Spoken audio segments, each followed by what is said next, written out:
people. All successful people are excellent communicators. In fact, the work at Harvard University on multiple intelligences concluded that social intelligence, the ability to interact well with others, is the highest paid and most respected intelligence in our society. So how do you communicate more effectively with others? My favorite word in communications is the word clarity.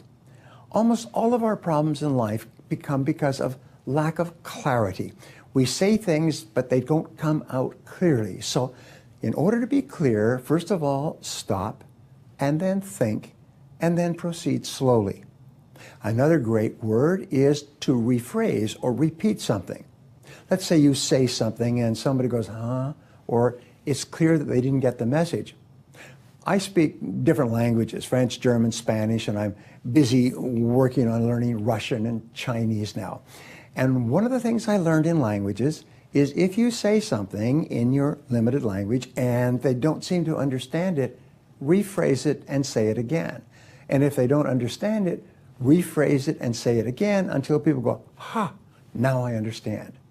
So effective communication starts with you being very clear in your own mind about what you want to say, and then being very clear when you say it, and then saying it slowly and patiently, and making sure that the other person hears the message that you sent. You know, you can imagine in communications that here is you, and you want to communicate with this person. And so you send a message, almost like a message by telephone or by a carrier pigeon. You send a message into the air in the form of words. These words are then received by the other person, who then interprets the words in their own mind based on their own thoughts, feelings, whether they're paying attention, and so on, and then reformulates or formulates a response and sends the response back. You then receive the response, translate that into meaning and significance, and then you send it back.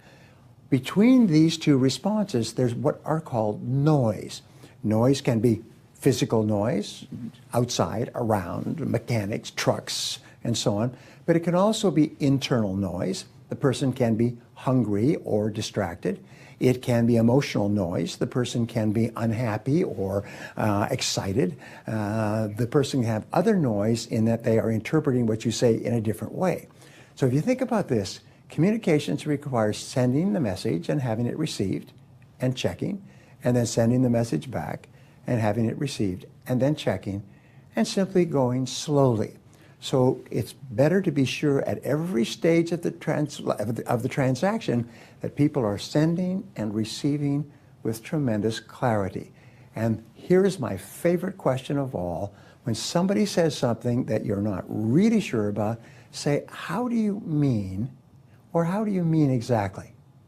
And they will always expand on what they just said and make it clearer for you and easier for you to understand and to respond effectively.